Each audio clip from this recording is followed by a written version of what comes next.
Hello, today is July 22nd, 2013.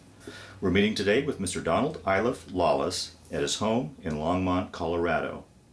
My name is Brad Hoops. I'm the interviewer for the Northern Colorado Veterans History Project. Welcome, Don, and thanks for sitting down today to tell your story. Well, I'm glad to do it. Very good. Let's start out, if we could. Tell us a little bit about yourself, your date of birth, where you were born, a little bit about your family. I was born in Wichita, Kansas on December the 18th, 1923 at Wesley Hospital. And I was a member of the Lawless family. I had a sister deceased, a brother deceased, and my parents were deceased. And where did you fit in that order? I was the middle one. Middle one, okay. Yes. And what'd your father do for a living? He was in the oil business and oil field supply and oil well drilling business. And later in life, after I graduated from college, I went into the oil business. Followed him in the business, is that right? Yes, and spent my professional career in there. And we'll talk about that at the back of the interview. A couple questions I always like to ask people from your generation. Do you have much memory, and was your family much affected by the Great Depression? Very much so. It made a deep wound.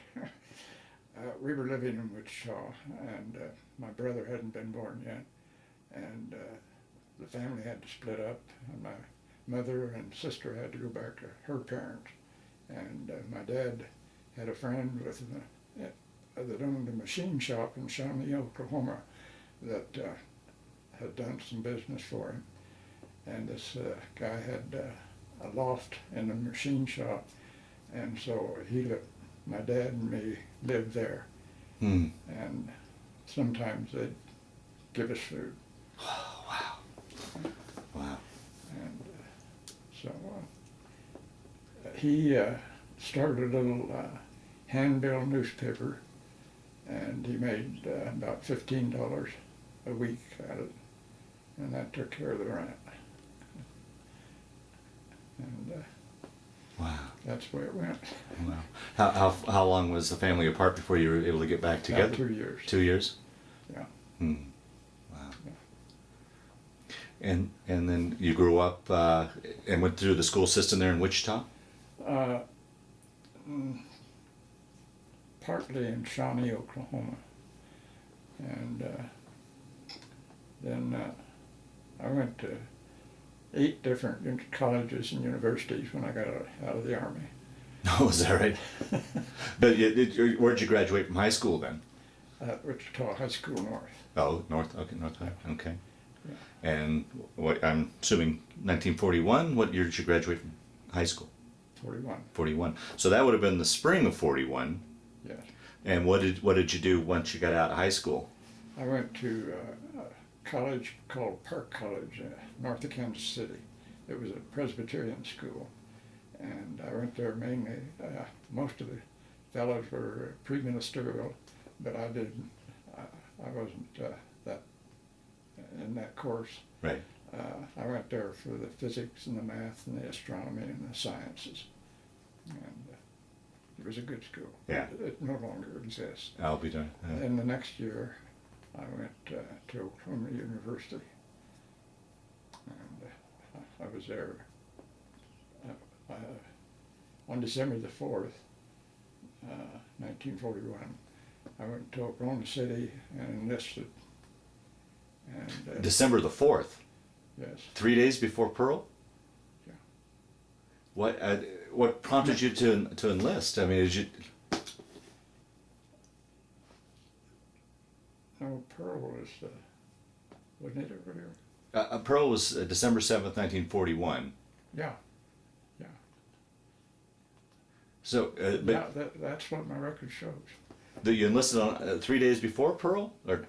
Yeah. A Navy enlisted guy came to Park College, and he was trying to sign up fellows for the Naval Air Academy.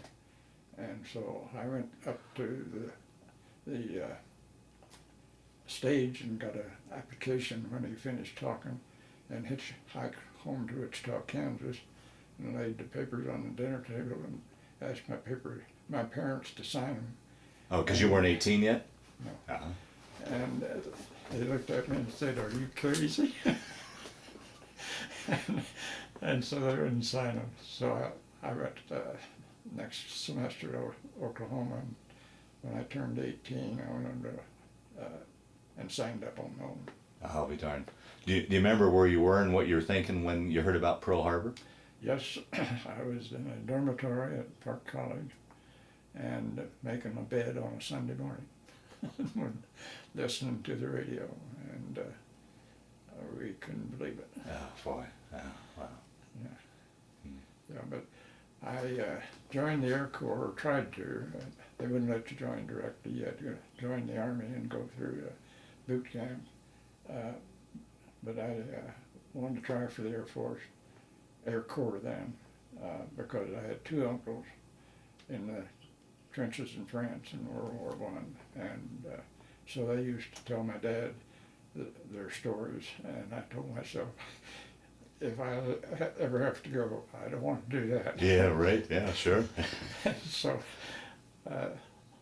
that's what drove me toward the Air Force. Now, with plans to become a pilot, or did you have a desire to be a pilot? I wanted to be a fighter pilot. Fighter pilot, yeah. I was strong in mathematics, but I was scared to death they were going to send me to navigator duty, and I didn't want that. I wanted to be a fighter pilot. Mm. Now, prior to that, had you ever been up in an airplane? No.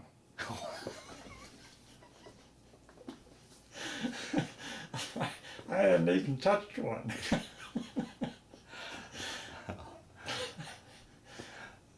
So, how long then after you enlisted then did you ship off to boot camp? It was about a month. Oh, okay. Well, no, it was longer than that. They sent me first.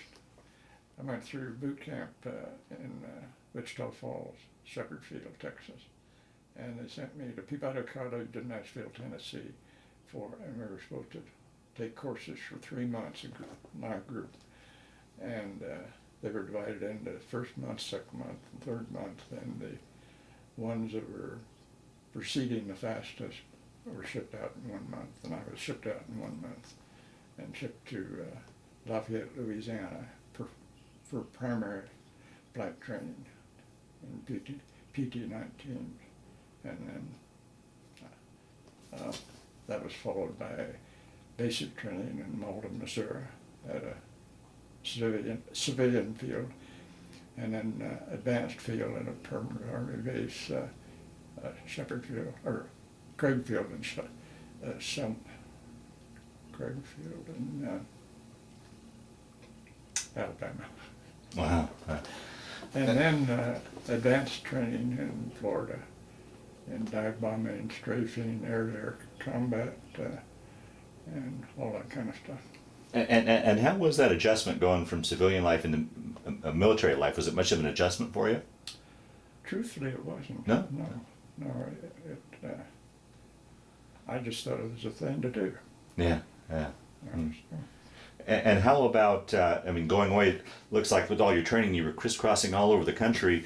I'm sure, like many of your generation during that time, growing up, probably furthest you'd been away, maybe Kansas City down to Oklahoma. I'd imagine you had traveled too far away from home. Now you're halfway across the country. What was that like to? We were so busy Yeah. that it just didn't enter the picture. No tinge of homesickness or anything in that regard? No? Not for me. Yeah. And how was, you're talking about the dive bombing and strafing and all your training was being a fighter pilot, everything you thought it was going to be? A hell of a lot more. Oh, really? Yeah. See, guys like me that joined up, they didn't know what they were getting into. Oh, sure, yeah. It was the thing to do. Yeah. And so you did it. Mm. I was lucky.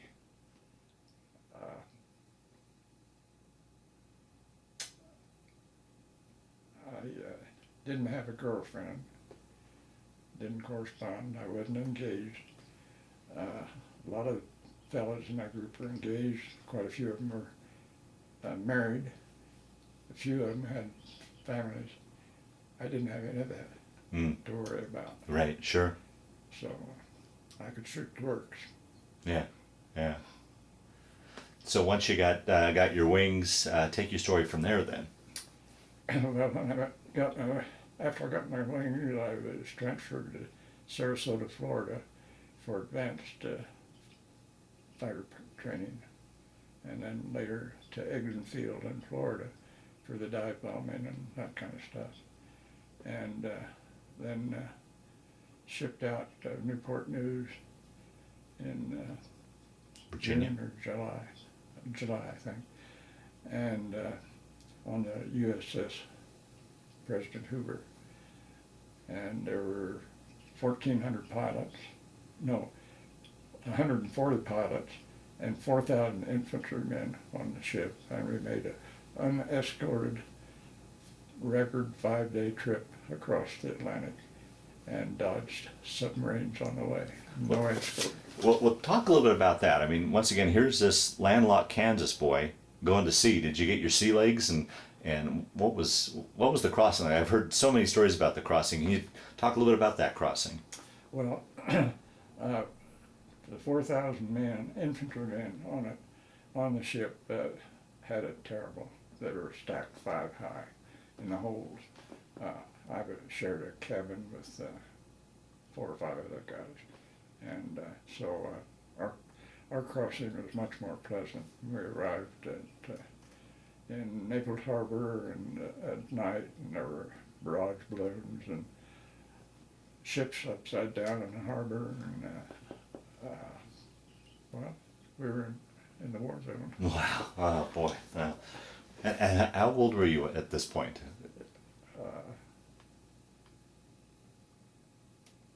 19. 19. Yeah, 19. Wow. Now, at this point, had you been put into a squadron, or were you were going over as a replacement pilot? Correct? Yeah. Yeah. Yeah. No, we shipped from Naples to Cappuccino Airfield outside Rome, and was there for a week or two, and 17 of us were gathered together as a replacement bunch and shipped on a DC-3 to the island of Corsica. And that 17, 6 of them went over in June, and we went over a group of 10. 7 of them went over in June, and I went over as an additional 10, and that made 17 of us that were replacement pilots for the 85th Squadron in the spring of 44. And we operated in northern Italy, Germany, France, Austria, Yugoslavia, sometimes Romania. I said Austria, I think. Romania and Hungary. Now, was your primary mission to escort bombers, or were you going actual attack runs, or a mixture of both? Talk a little bit. Of the 101 missions that I flew, 10 of them were escort bombers, B-24s and B-17s going to Rome. Of course, we couldn't go all the way, and so we had one escort as far as we go out, and then another to meet him on the way home. And most of them were from, well, nearby bombers. All the other missions that I flew were what we called low-level close support, and we operated right on the ground. Wow. So, supporting the ground forces? Some support, destroying trains, a lot of trains, but sometimes we get 10, 12 trains a day. And busting tanks and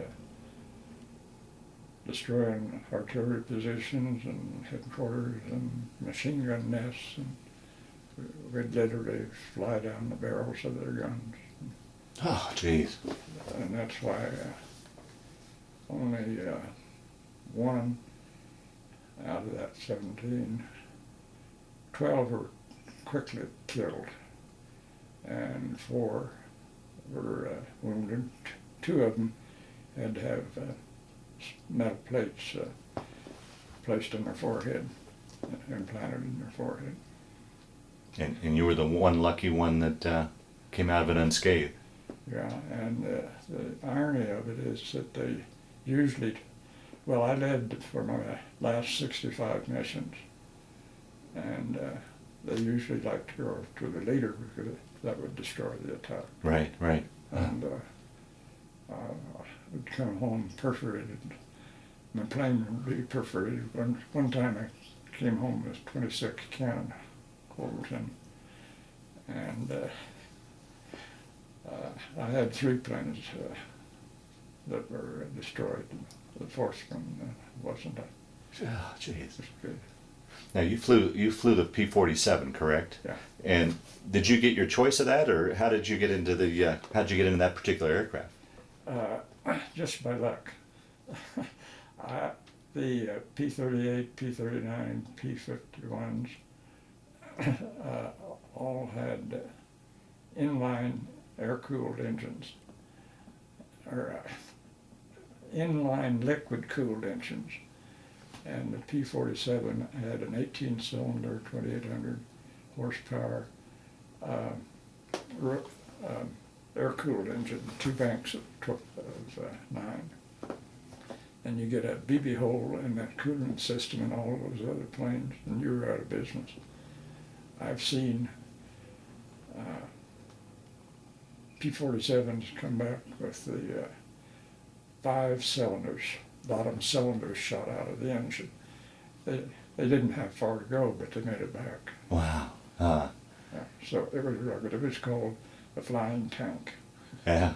Tough old bird, huh? Yeah. So you feel very fortunate that you got selected for that into that airplane, then, correct? Yeah, it was the most powerful fighter plane there was. Wow. And the P-51s are the glamour plane of the war, but and they're credited with more kills. P-47 destroyed more planes in the air and on the ground. Of course, our job was ground, and we've destroyed over 15,000. That was more than P-51s and Marines. I liked it. What was it like to be flying with all that power? I mean, You just became a part of it. Really, huh? Yeah, yeah. I'm sure you're aware that the P-47 had 8 50 caliber machine guns. There's a 50 caliber bullet in there. I'll show you. And 4 in each wing, and it carried a 1,000-pound bomb under the ends of each wing. It carried 3 105 millimeter rockets under each wing, and on occasion, depending on the range needed, it carried a 500-pound bomb under the belly, and was said to have the firepower of the broadside of a destroyer. Really? Wow. Operated by one man. Yeah, that was going to be my next question. Not only are you flying the plane, but you've got to operate all this Yeah. Well, I had to. firepower. I had to do all the navigation too, spot the target, figure out how to do the attack, and gather up everybody that was left after the action was over and bring them back home. Wow, wow. I mean, how could...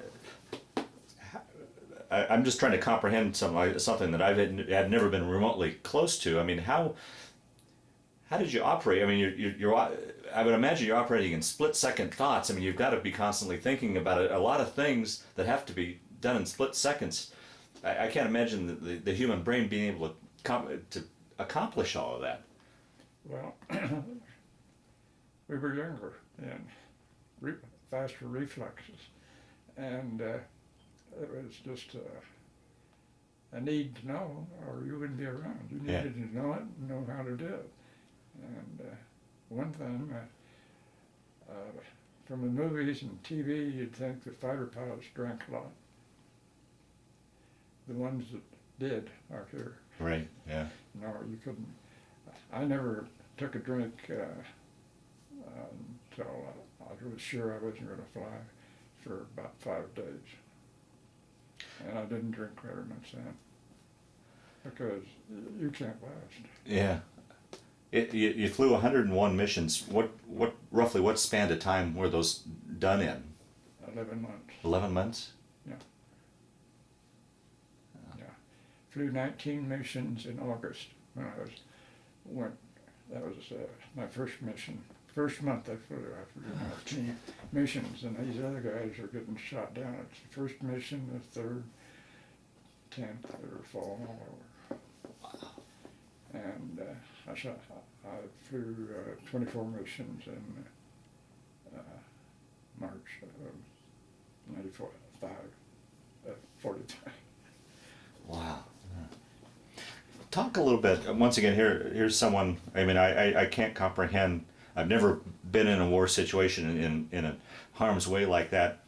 To me, I look at 3 different parts of the mission. There's going to the mission, actually being in the thick of the mission, and then that night after you're back and you're laying in your cot. Can we talk about each? I mean, what's a person thinking when you're taking off and you know you're going into harm's way? There's a good chance from the numbers you've been throwing at me that there's a good chance you're not coming back. I mean, what goes through a person's mind when you take off on a mission? Well, you're going to do the best you can. You don't want to let the folks back home down, and are proud, and you want to be well thought of. Yeah. Wow. Because you're not coming back. Yeah. Wow. And then now you get over the target. You're in the thick of a mission. I imagine you're so busy and so pumped up on adrenaline. That all goes. I mean, you really aren't thinking. I mean, you're pretty much just. It's more or less reflex. Yeah. Yeah. After you do it a while. After you get 10 missions in, you got a lot better chance to last the distance. Wow. And then I think most important, or the biggest thing. I mean, now you fly back, you land, you go have a meal or something, and that night when you're laying in your cot and you've got time to think and decompress, what's going through your mind then? Got to do the same damn thing tomorrow. No, I truthfully didn't expect to last the war.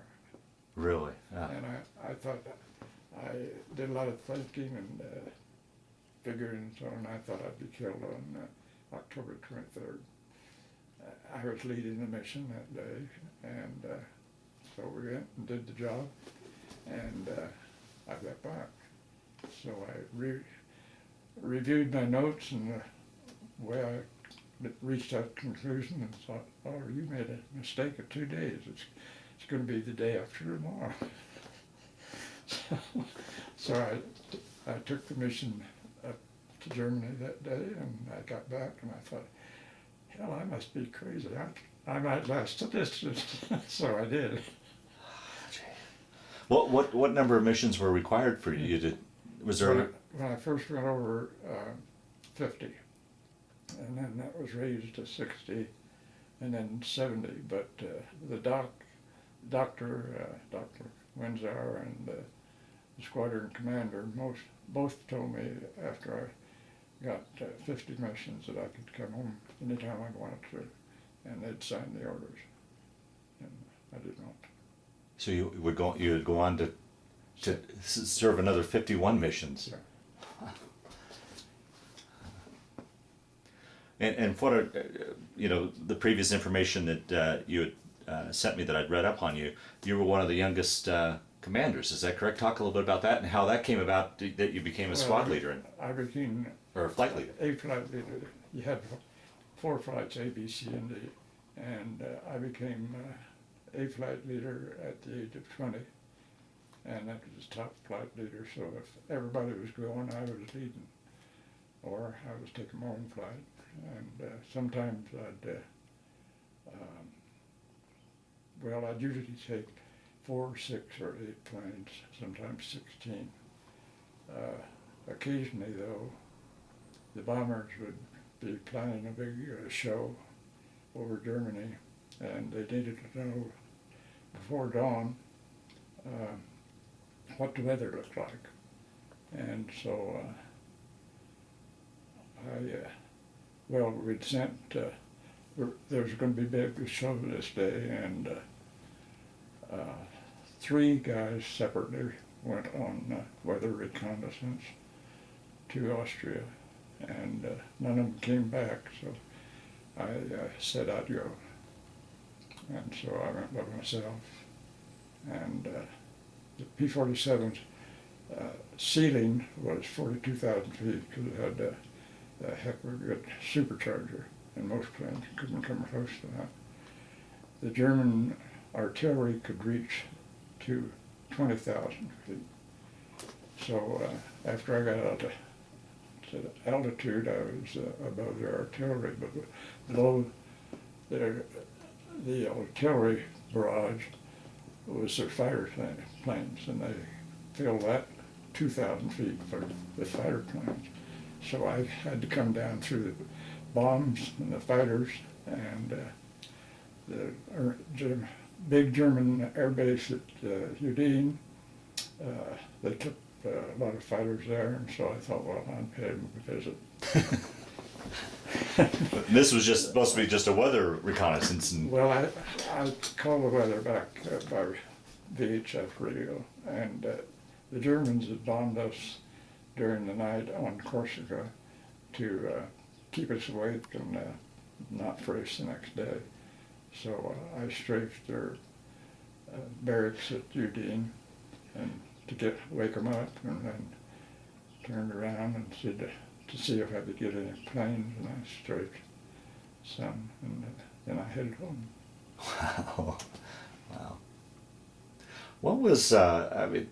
Once again, I'm just trying to comprehend all this. I mean, not only are you under the pressures of war and the stress and that, but now you've got men in you're in charge of men, and decisions you make could affect their would affect their lives. How did you deal with that pressure? You have to be made just like that. No time to think. You had to know. It had to be in your blood, your bones, stored temporarily. Yeah. No, you couldn't. Didn't have time to think.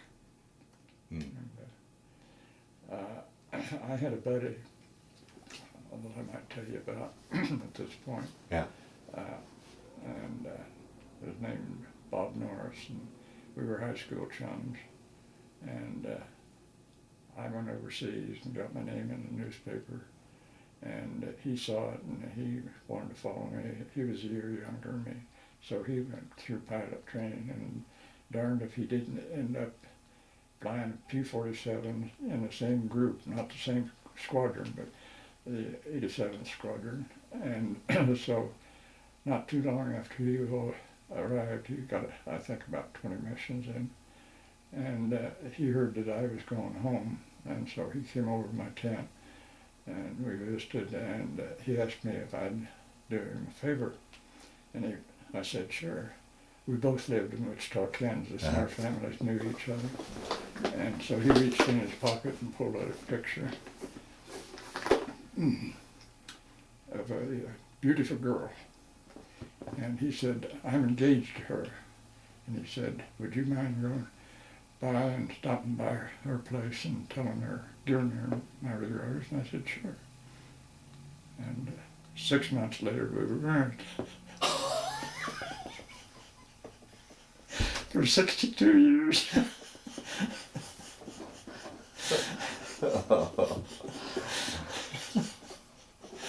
We had a wonderful marriage. Oh, and we'll definitely talk about that here too in a bit. Want to hear more about that? But that's a funny story.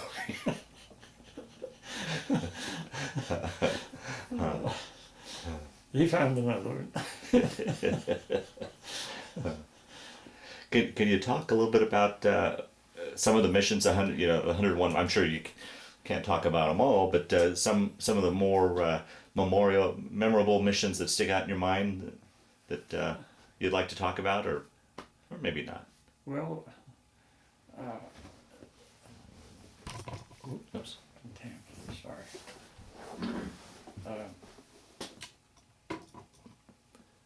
There are so many, but Yeah. one to Yugoslavia to knock out trains, and we found a few between Belgrade and Zagreb, and there was two trains, one in the front and one in the back, and the one in the front was loaded with, the passenger train loaded with German soldiers. The one was in the back, they were protecting about 12 cars or so, 10 or 12, with supplies, and they were taking them up to the action, to the battle.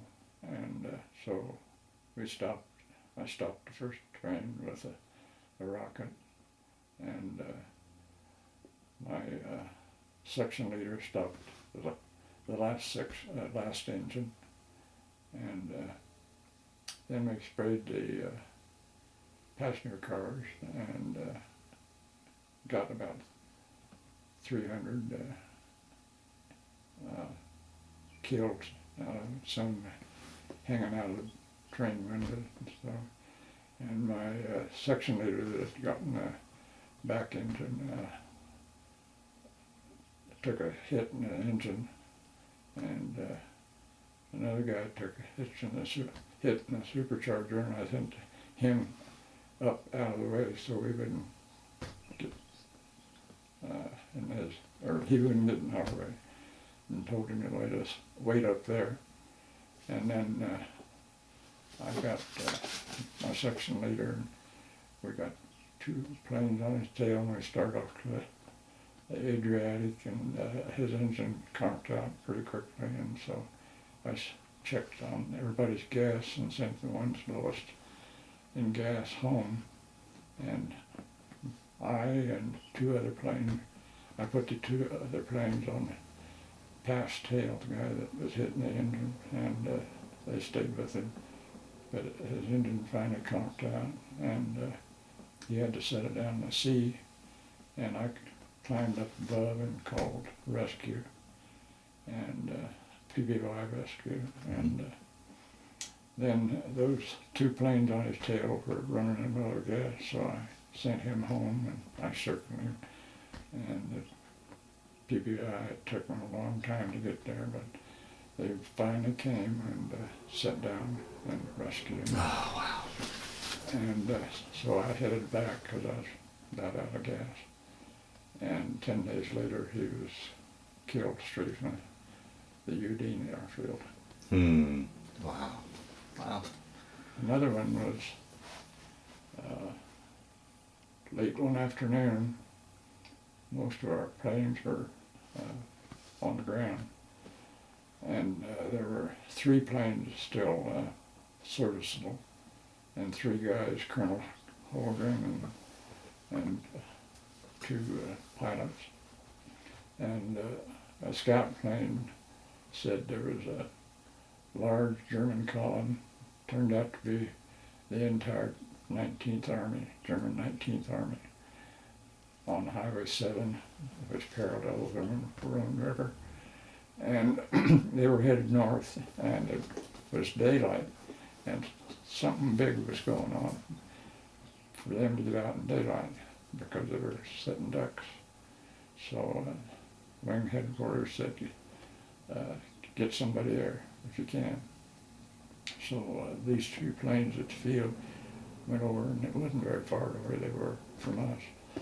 And so Colgan there were some tanker trucks, gasoline, at the head of the column, and he thought if he set them on fire, it would stop the whole parade. There was 35 miles of 3 abreast, and they were pulling everything out of southern. Sorry about that, Don. Everything out of the Marseille and Toulon area on the French Riviera, and trying to rush them north to reinforce their forces on the Normandy coast. And so Colgan set some gasoline trucks on fire, and that pretty well stopped them. And then the headquarters said they want everybody in the air as early as possible, so we were the only outfit around. So we were there by dawn and had no trouble locating them. And we spent 4 days. We'd empty all this ammunition I told you about and fly back to the field and rearm. Do it again.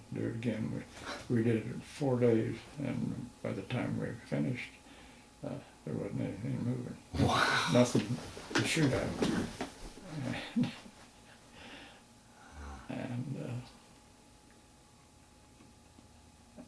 And we did the same thing in Yugoslavia. There were 23 German divisions stationed in Yugoslavia, and they were trying to go north to the beach, and we destroyed all the railroad bridges and a lot of railroad tracks and stuff like that, and they never were able to leave the country. We pinned them up there. Wow.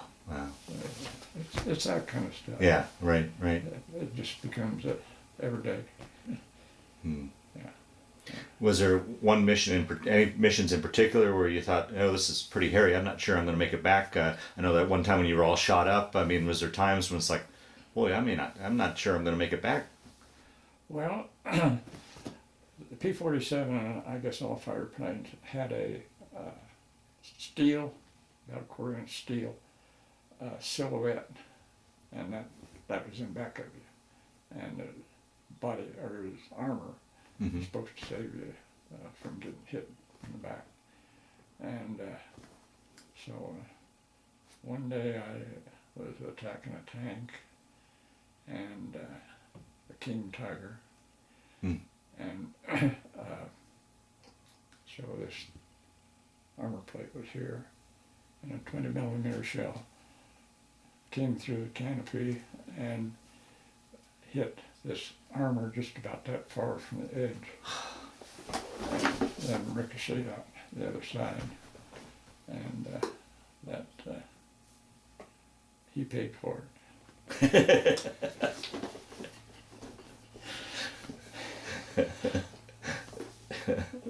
That kind of stuff. Yeah. And I think I remember in meeting you in the past, you talked about picking branches out of your plane. You were flying so low. Talk a little bit about that. Well, that was Roger Files. He succeeded Earl Maxwell as squadron commander.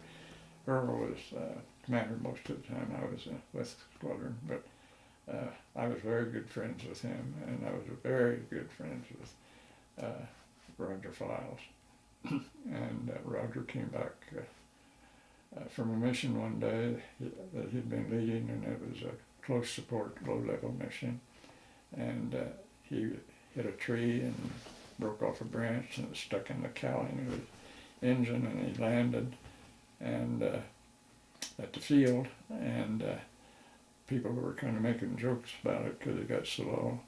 And somebody asked him, well, Roger, what kind of tree did you hit? And he said, a dogwood tree.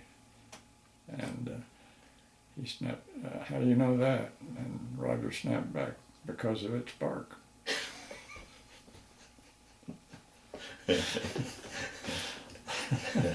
There's a lot of humor. Yeah. Well, that leads to another question, the humor and stuff. What would you guys do when you weren't flying to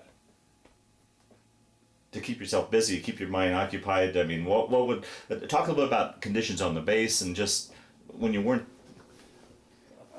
Well, there was a lot of card playing, and I taught skeet shooting. Ah.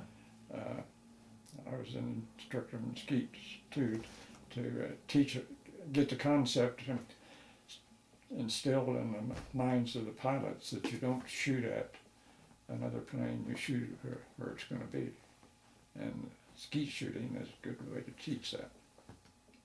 And when I got married to this young lady I told you about, Jean was her name, Eva Jean, her dad turned out to be a champion skeet shooter. Oh, really? Yeah. And he was a U.S. champion 12 gauge with the whole U.S. one year, and twice he was a 20 gauge champion of the state of Kansas.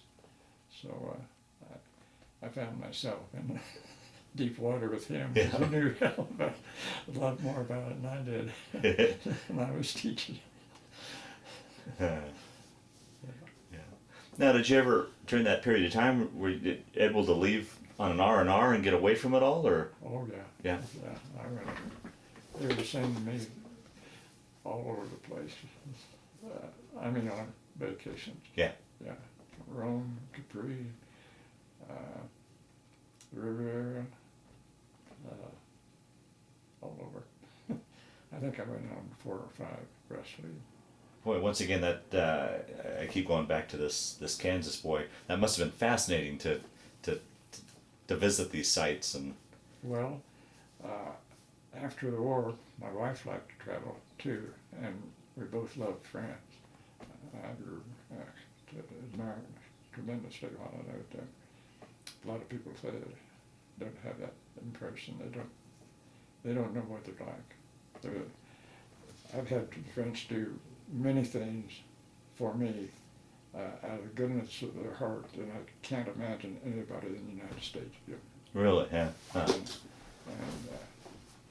so anyway, I went on leave a lot, and we wrote letters. Took about a month to round trip a letter. And I toured it. Well, one night there was a lot of poker playing in the evening.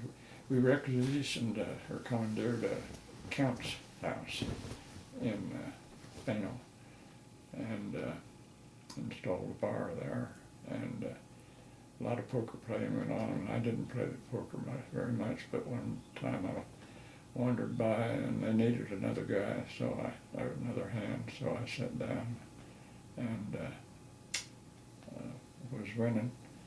And the game boiled down to a guy named Ogden, Bill Ogden, and me, and we got down to the last hand, and I was trying to get him out, so I made a bet, and he said, "Don, I can't call a bet," and I said, well, Bill was the best scrounger in the Army, and he stole an ambulance one time and was going to make it into a trailer or a cabin for himself on wheels. He stole an infield motorbike one time in their depot, and he said, well, I'll tell you, will you take a half interest in my bike to call a bet? I said, sure.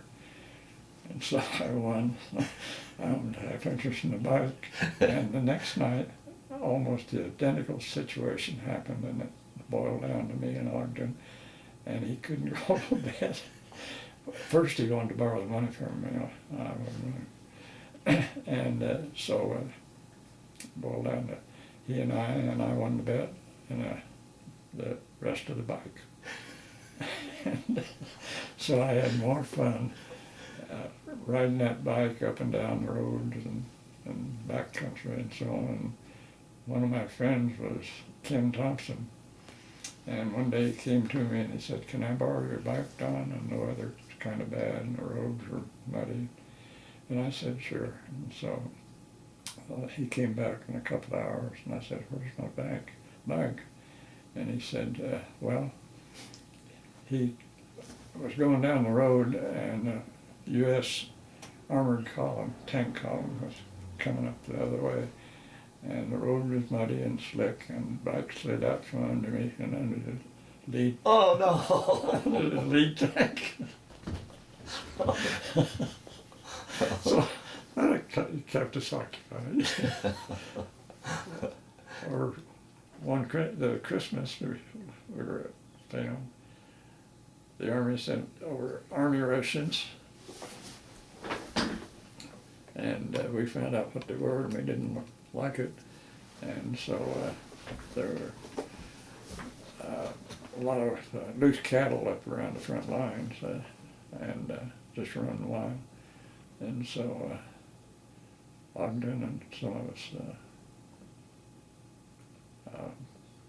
brought back a hog, great big hog. And we didn't know anything about butchering. We butchered that damn thing, cooked it. We should have eaten army rations.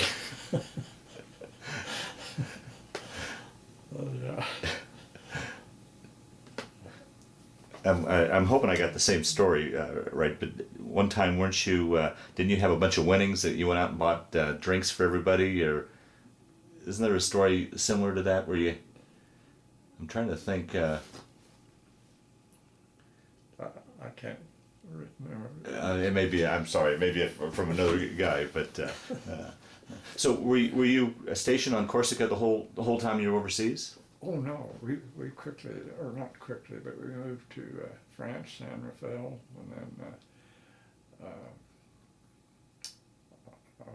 Aix-en-Provence, and Lyon,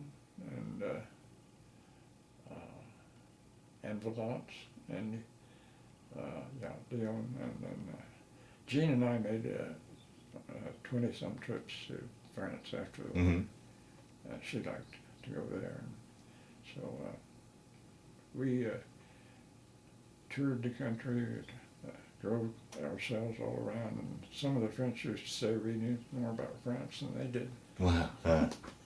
And we have friends there now that my daughter in Grudy has one of these video cams on her computer, and they talk at least twice a week. Really? Oh. Yeah. So would you have a lot of interaction with the civilians around your base at all, or? Some people did. Some people had girlfriends. I didn't. Yeah. And a little bit. We lived east of Valence. They set up tents and they were in the mud, so we didn't want that. And we some of us requisitioned a farmer's barn and spread straw on the floor of the attic, and we bunked there for a while. Really? Yeah. And the farmer was very friendly to us, and he'd give us food, and he had chickens, and his daughter would come and bring us some eggs every morning. So a lot of incidents, but well, I met some of the FFE, that's the Marquis underground fighters that were stationed in the Vosges Mountains to the east of Vermont, and they'd come down and raid the highway and the railroad and so on. I knew some of those guys. And one of them gave me his pistol. Really? Wow. It's downstairs. Yeah. Yeah. Hemingway, pretty much on his stories, got it right. Yeah. Yeah. Have you read much Hemingway? Oh, just a little bit. Yeah. Yeah. Well, he knew what he was talking about. Yeah. Yeah. Nobody's play acting. You weren't playing for cameras or anything. Right. Right. What was? Talk a little bit about communications back and forth from home. I mean, in today's world, we've got instant messaging, and like you talk with your daughter with the Skype, and your only option was what? Vmail, correct? Yeah, there were no wires, of course, no telephone messages or anything like that. And sometimes it would. I promised my parents as I was leaving.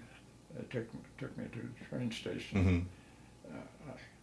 I went from OU back home to gather my stuff, and they took me to the train station, and I told them I'd try to write once a week, and I did for quite a while. And so it would sometimes take 2 months to get a send and get a response back. And they wanted to know, and I never told them a thing about the action. You know, the fighting, Yeah. the casualties, Right, that right. kind of stuff. And so I got a letter one day, and it was from my mother, I think, and she said, in effect, well, you've been over there long enough now. I imagine you're about to get out of training. Training.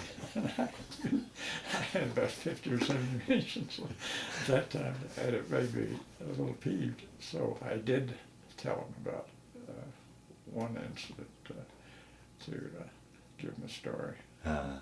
and Now- try to set them straight. Now, as a leader, you probably had to censor your men's letter. Would you do any censoring for your men's letters going home? The higher up officers would have a group that they would censor their mail, and yes, I censored them, Yeah. but I didn't censor my own. No, of course, yeah.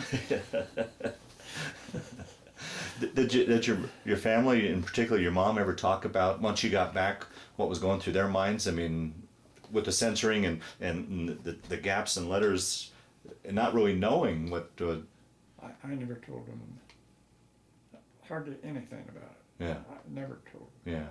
Yeah. My sister one night at the dinner table let slip that they had gotten a telegram recently that I was missing in action. Oh. And my parents shut her up, and she said, well, they destroyed it. Oh wow. So that was obviously sent in a mistake, or how did that ever find out? Oh, well, figure I was late in getting back to the squad, or late getting back to the field once, and they thought I was down. Oh wow. I wasn't. I had a bomb hang up, and I had to get rid of it. And I sent the rest of the flight back to the base, and I was looking for some place to try to get loose of this bomb. And I'd been diving bombing as a 1,000-pounder. I had one under each wing, and one of them fell off, and one of them hung up. And of course, it was tipping. I didn't want to delay those guys from getting back, so I told them to go back. And I was looking for some place to try to put it, and I passed the German airfield, and so I tried another dive bomb run and was very violent in operating the control to see if I could shake it loose, and I did. And so I was way late getting back, and I suppose that's when it happened. Wow. Wow.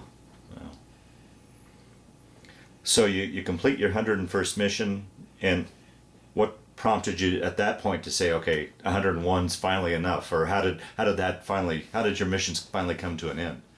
They told me. They told you. You would have kept going, huh? They said you've done enough. Major General Joe K. Cannon told me. He said, you've done enough. Wow. I wasn't ready to leave. Really? And when I came home, they sent me, I landed at Camp Patrick Henry and went to Fort Riley in Kansas, and then they sent me to Santa Ana Air Base for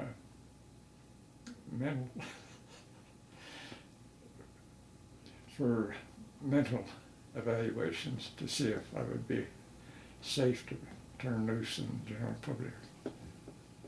And so then I went back to Wichita and released. They wanted me to, they wanted to know if I would go to the Pacific. And I said, yeah. I said, on condition. And I said, what's the condition? Well, I'd been put in for my majority, major, before I left the squadron in Europe.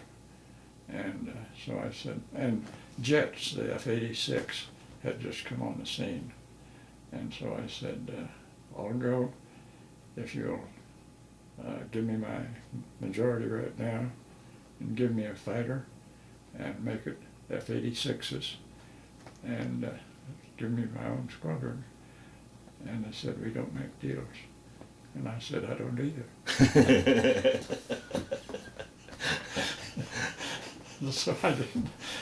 I was in the reserve for 7 years. That was kind of compulsion. But I didn't go to any meetings or anything. Yeah, yeah. I was too. A lot of my friends stayed in. They made colonels and generals. I had one general that flew on my wing out of Corsica, Goose Gossage, and he went back to college at Ohio State University and got a degree in aeronautical engineering. That was a top class engineering school, and he became let's see,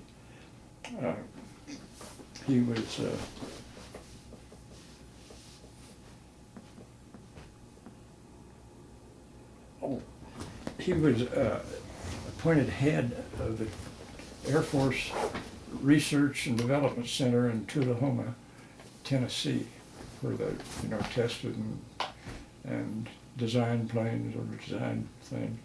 And he retired from that. He served in that capacity for 10 or 15 years, and then President Nixon appointed him head of the Atomic Energy Commission. Wow. And he flew on my wing. Wow. Goose Gossage. Wow. Sometimes people would ask him, how did you get that name Goose? And he said, well, we were standing in retreat one day and a flock of geese led on the runway and one of them walked over and pooped on my shoes.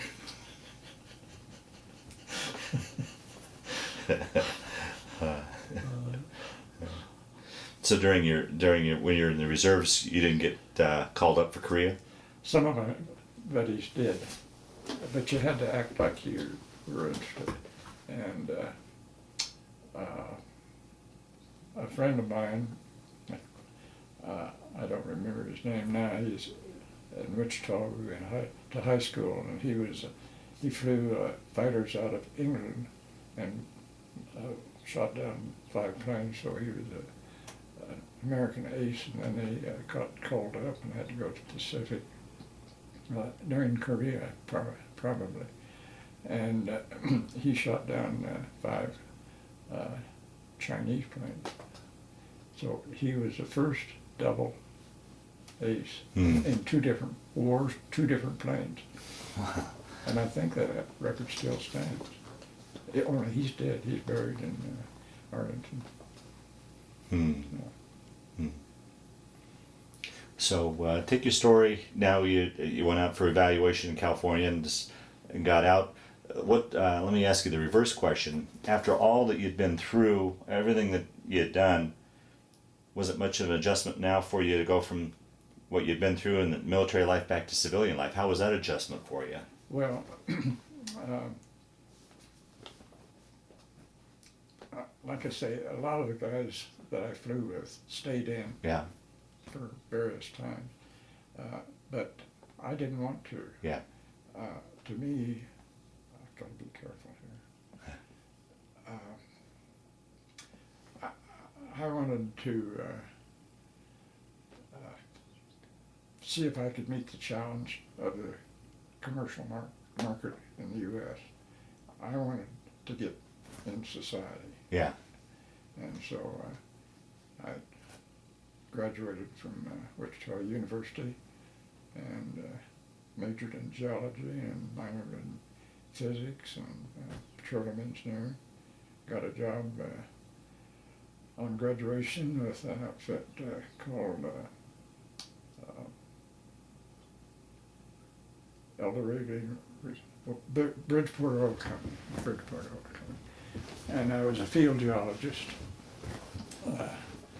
I had a friend that was chief geologist there, and he invited me up to the office one day and introduced me to the geologic staff, and they were all wearing nice suits and little plumps that proved to ate regularly, and they were furnished a company car and on a generous expense account, and I said, that sounds pretty good.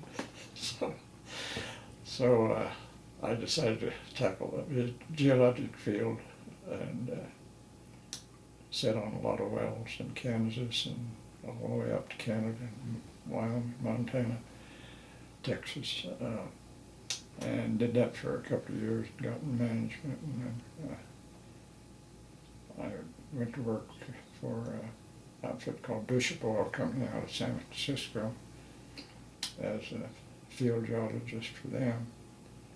And 13 years later, it was a old company formed right after World War I, and so I went to work for them, and 13 years later I was president. Really? Wow. Do you think you drew on your experience from your war years? Exactly, yeah. Yes. Decision making. Yeah. You have to make. The oil field is, or the oil business is, the drilling and exploration is the biggest poker game in the world. You bet $5 in poker, you bet $1 million in the oil business. Yeah, I worked. We lived in Canada twice, and I was president of the Canadian company too. It was a subsidiary of the main company out of San Francisco. But I had projects not only in Canada and all the states, but in Egypt, drilled 3 wells in the Nile Delta, drilled, I was head of, well, there was a company formed by a 3 company combine called NOCLAW, which stands for the National Oil Company of Libya, and I was the director of that before Gaddafi came. And then I did some work, we did some work. I didn't live in these places, I directed it. In Tunisia, in Ghana, we made the first oil discovery in Ghana, 10 miles out in the Atlantic Ocean. We bought a drilling rig on a barge in Scotland, Mr. Louis, and towed it with 2 tugs all the way down the coast of Europe and halfway down the coast of Africa, and planted it on our drill site off of Ghana and made a discovery. And the initial well flowed 2,000 barrels a day. And the country at that time was run by a gentleman named Achenpong. He was a dictator, and he had a cabinet of 4 generals for the different departments of his government.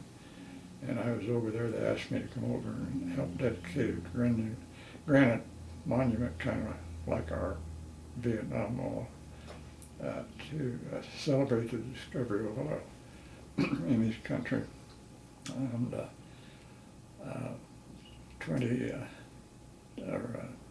60 days. I knew I was going to be there about a week. There was partying week every night of the week to celebrate it, and they know how to party. and so I arranged. I'd always wanted to go to across Africa to take back pictures of animals and stuff. So I'd arranged a trip when the dedication was over. And I call it a one-man safari across Africa. And 2 months after I left, Achenpong and all his 4 generals were dead. Achenpong was executed. 2 generals were escaped or shot at trying to escape, and 2 were stood up against a wall and executed by a gentleman named Jerry Rollins, who was whose mother was English and his father was African, and he's still in power. Really? Huh. As far as I know. Yeah. Yeah. And I had a friend. I developed a friend called Thomas Ibrahim, And he was in charge of the country's mining operations, coal mining, gold mining. They used to be the largest gold exporter in the world. And the oil business. And he was 6 foot, about 280-pound giant. And he and I got along great. And he was captured by the rebels and tried and convicted and sentenced to 50 lashes by cat o' nine tails in the town square. And this is a guy I was partying with, and sentenced to 5 years as hard labor. Ugh. And then they went looking for me. Oh, jeez. And I was out of the country by then. I was in Kenya. Oh,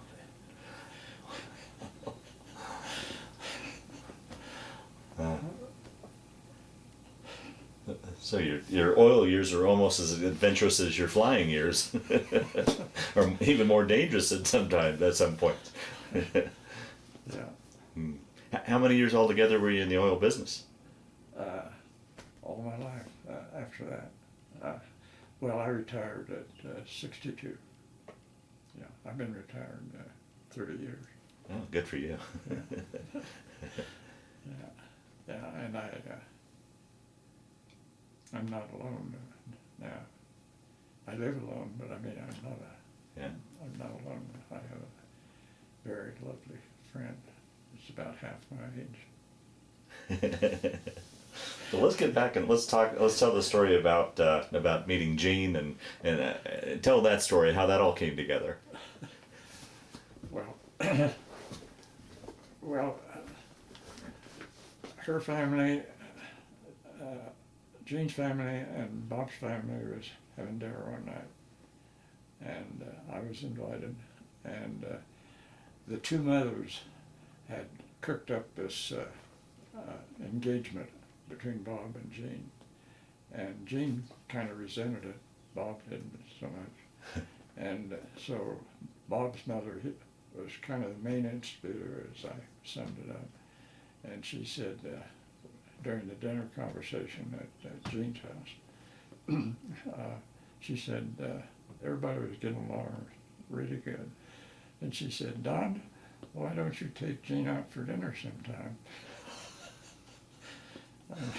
I said, "That sounds like a good idea." So one thing, I should say, one thing led to another, and we got along real good. And we were married on her birthday. Her parents wouldn't let her get married while she was 18. So she waited till her 19th birthday, and we got married after she was 18. I'll be darned. And have two children, Donnie and Mark. And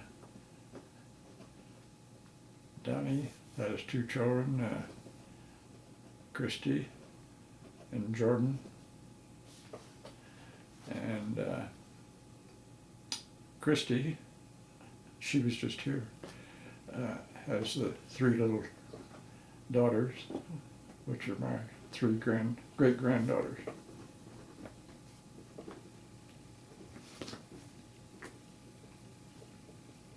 So 2 grandchildren, 3 great-grandchildren? Yeah. Mm-hmm. And it sounds like you and Jean, you said, did a lot of traveling over Yes, the years. we did. We took a lot. Yeah. We lived, in California a lot. We lived in a house once that was built in South Africa. But we were never in South Africa. Oh, really? Explain that.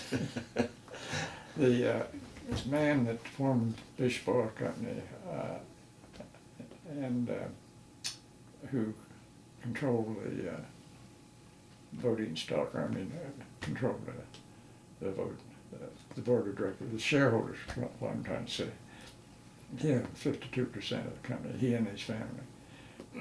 And so he graduated from the University of Edinburgh as a mining engineer and went to South Africa to work in the gold mines, and real well there and moved to Canada and became a director of International Nickel, which is one of the original Dow Jones companies. Then moved to California in time to participate in the Comstock Silver rush and formed two companies, Calaveras Cement Company and Bishop Oil Company. And while he had been in South Africa, he had seen a house, a 4-story house in Johannesburg. And he told his friend, he said, someday I'm going to own that house.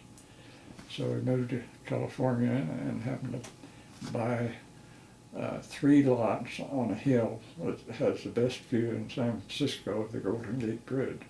And to note the neighborhood, Barbara Hutton, remember, she lived just around the corner.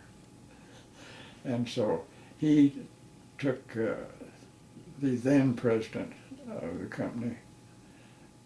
He liked to go to Europe and look for mining investments, and he took this guy, Brunel,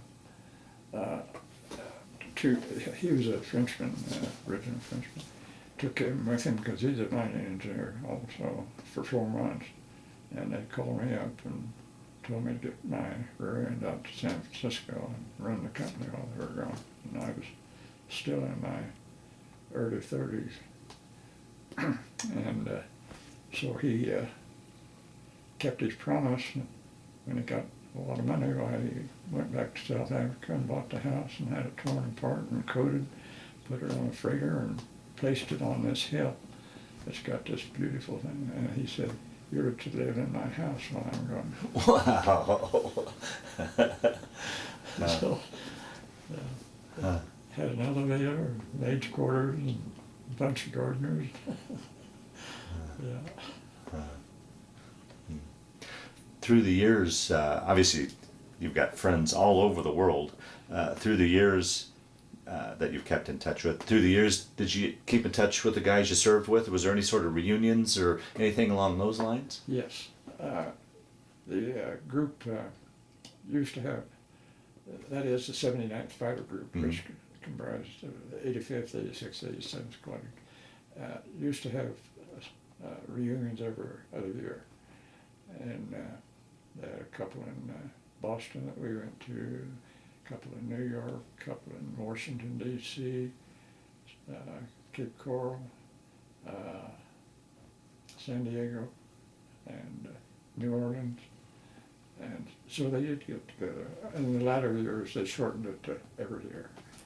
And but now, if we hold one, there will only be one person in attendance. Wow. Yeah. That's amazing. Yeah, they were good. Those reunions were really good. Yeah. Yeah. Yeah. Yeah, we had one in Washington, and 3 of the guys I flew with had made general, and a bunch of them had made full bird colonels.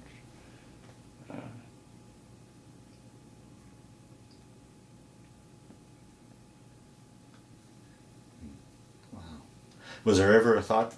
Did that ever enter your thoughts at all when, towards the end, when you were getting out? I mean, you were obviously had a very successful career as a pilot. Was there any thought of making it a career, or were you dead set on getting out and getting into civilian life? General Cannon, when he asked me to come by, he knew I was going home, and he had his office in a building in Rome, and he asked me to come by and see him, and he asked me what I was going to do when I got home, and was I going to get out, because I was eligible to get out. You got out by points. Mm-hmm. I had beaucoup points. Oh yeah, sure. And so he asked me if I'd like to stay in, and I said, or did I consider staying in? And I said, yeah, I'd considered it, but I'm not going to do it. He says, what are you going to do? I said, I'm going to finish. I've only got a year and a half of college, and I want to finish. And at that time, I was planning on being an aeronautical engineer, but after visiting those guys, geologists, I changed my mind.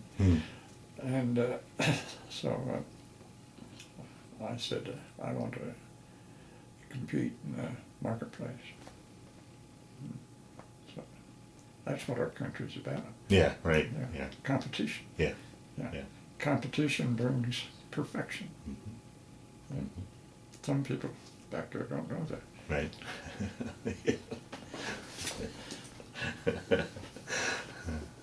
Well, Don, we'll start to wind down this interview. I know we've only got the tip of the iceberg.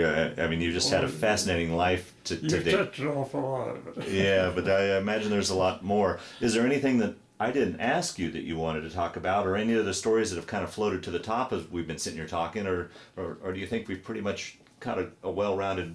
Well, there's this stuff laid out, and we can we can spend as much time as you have or want. Okay, we'll move to that next. That could spark. Okay, wonderful. We'll move to those next then. Okay. Well, the last question I always like to ask in these interviews, how do you think those years that you were in the service played a role in your life, changed your life, affected your life, or do you just look at it as just simply one of the chapters in your life? How would you answer that?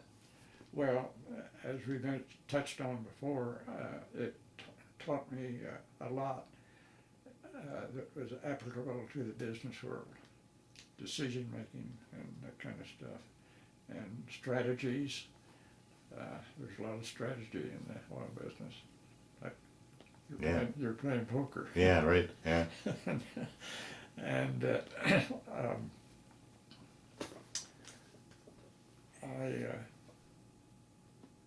well, just off the top of my head, and it's not a nice thing to say that I enjoyed the war. Right. But and it's not a nice thing to say I'm proud of what I did, but you can't help but be satisfied. Oh, absolutely. And so I never regretted. Yeah. Not a thing. And it's all been fun. Yeah. I guess I'd like to ask an additional question to this. I mean, I look back as we've been telling your stories. You were wildly successful as a pilot, and it sounds equally or more so successful in the business world, in the oil business. What do you attribute that to? I mean, what advice, if you were to offer someone that's watching this tape, what do you think set you apart from everybody else in both of those instances? Well, be decisive and be assertive. And if you know something ought to be done, do it. So that's my 3 rules, I guess. I never thought about it before. Yeah. No, mainly do something. Yeah. Yeah.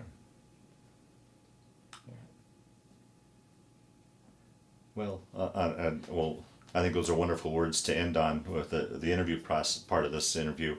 I want to thank you for sitting down to tell your story, but just as important, I want to thank you for your service to our country. Well, thank you. And thank you for listening to my story.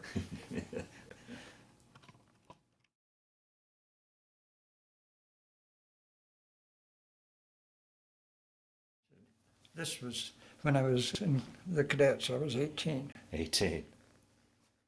This is our entrance sign to a field on the island of Corsica.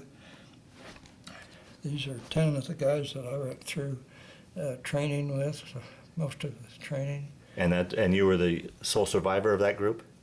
Yeah. Wow. This is our tent. Me and my 3 tent mates. This guy was shot down. This guy was shot down. This guy was shot down. That's me. So primarily when you're on bases, you guys lived in tents? It wasn't Quonset huts? It was mostly tents? Oh, yeah, no concept. No. We commandeered the house that I told you, Count's Castle or Palace. No, that wasn't a palace, but anyway, it was several stories, 3 stories. Uh-huh. That's me in the town center in Valence, France. This is me and one of my pilots beside a 1,000-pound bomb. Oh, boy. This is the result. This is the way we interrupted train traffic. Huh. This is loading 1,000-pound bombs. This is our camp at J.C. Italy, buddy. Yeah, I guess so. This was my when I was in a coordination point Yeah, post. tell that briefly again, because you told me the story off tape. Can you tell that story again, how you got involved with, this is with the British, correct? Yes. Well, they were the Allies were trying to make a bridgehead across the Po River. That's a pretty good sized river. And their artillery was on the south side of the river and trying to silence the German guns on the north side of the river. And the British unit that was involved in most of the action was the Buffs out of London. And they couldn't destroy some of their targets so they could make the crossing of the river. And they asked our wing commander if he could give them a pilot that was familiar with dive bombing and knew the ropes. And so I went out there, and this is just the ruins of farm buildings, and I had a foxhole in them, and went out there and coordinated dive bombing. So you're embedded with the British on the front lines then? Yes. Oh, jeez. Yeah. So you ended up in a foxhole after hearing those 2 stories of your uncles that you vowed you'd never. Exactly. Yeah. And then ended up in the mud. Yeah. This is Peter Jusitis, and he's from Chicago, and he was my armorer in charge of all the bombs and machine guns and stuff. This is Joe Monica. He's from Southern California. All these fellows are not here now, but he was my crew chief and a hell of a good guy, and I owe the fact that I'm here to him. This P-47 taken off. Before, most of these pictures are related to, a lot of them to Valence, and we were coming up the Rhone Valley, and the 7th Army, U.S., was stalled by the Germans, and so we had gotten word that the German fighters had left this field at Valence, Chabouille field, and before they left, there were a lot of bomb craters in it, like these over here. And they rounded up the people that they thought were sympathetic to the Allies' cause. Wow. And buried them, executed them, and buried them in our bomb craters. And some of them they were buried alive. You could tell. Oh, wow. This is German planes here. That's me. 4 machine guns. This is a guy that he was on a mission to Austria, and a proximity shell, it didn't have to hit the plane, it just sensed when it was near, exploded outside his cockpit and damaged his left kidney, and he was in the hospital 3 months, and the doctors classed him as flyable again, and on his first mission he wasn't strong enough to control the strong torque on the Thunderbolt, and he cartwheeled his plane, lit upside down, and about a half a dozen of us were around, and tried to lift the tail so he could get out, because he was banging to get out, but we couldn't do it. These are hangars at Valence, German war prisoners. This one right here is when I was at the airport in Benghazi, and when the brass in Washington, D.C. said that they couldn't make a raid, I could have taken two planes. I did it. I went from Corsica all the way across Italy, regassed in Malta, went on, hopped across the Mediterranean, and landed and got gas Wow. in Gaza and went on to Alexander. Wow. This is all the members of the group right at the end. Hmm.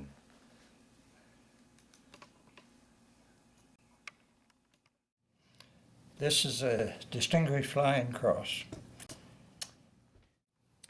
This one is French Cross de Guerre. That's all. This is the Air Medal, and I got 6 of those. And this is another one that you might not have seen before.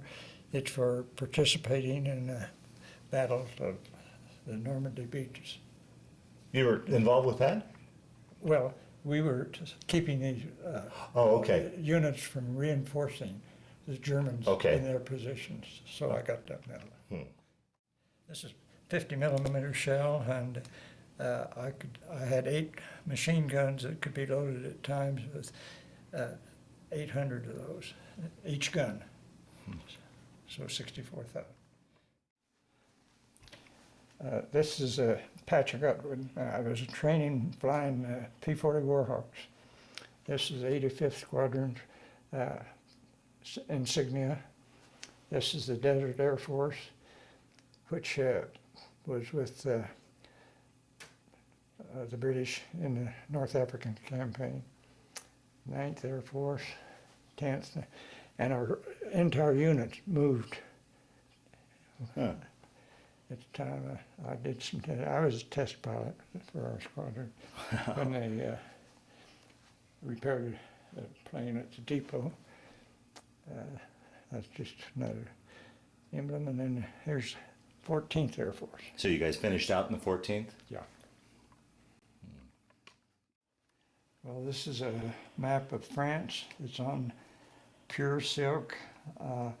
After Pearl Harbor, the U.S. wasn't getting any silk from Japan. And Japan, there was no nylon then.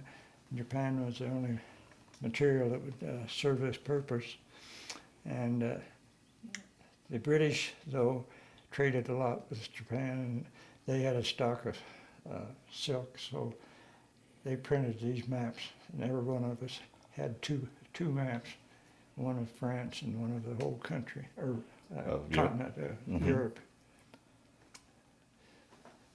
This is sulfadizine for wounds, to treat infections if you're injured and to prevent infection. And this is waterproof match case in case you're down and need to build a fire in the wintertime. This is like compass. Where did I do? Compass? Yeah, compass. Oh, here it is.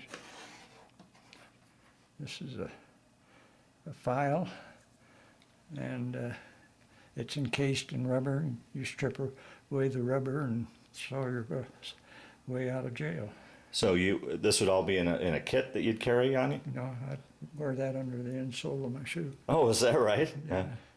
And I had a button that was, or that looked like a button, but you could wear it on your shirt instead of this.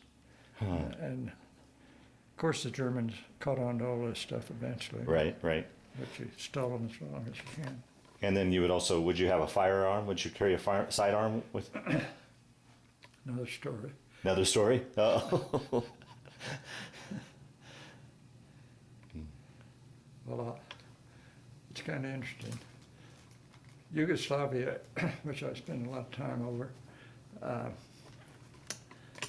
was divided between guerrilla groups that were friendly to the Nazis, headed by a gentleman named Mihailovich, and another partisan group that was more friendly to the Allies. And Mikhailovich's bunch shot down P-47 pilot one day. They didn't kill him, and they rescued him and carried him with them. And Mihailovich had a daughter, and so time went on, and she became pregnant. And he said, every pilot I catch in the future is going to be castrated. And so I had a 45, and I figured if I didn't want to stand up in my cockpit and have a gun in my hand. And so I carried a small little .22 revolver every time I went to Yugoslavia, so I could do the dirty work. But every place else I'd go, I'd carry the 45. I'll be done. And I found out after the war that my squadron commander did the same thing. Wow. This picture was taken shortly after I got in the cadets, the air cadets. And this is me in training, and this is the P-40 Warhawk that I flew in that period of time.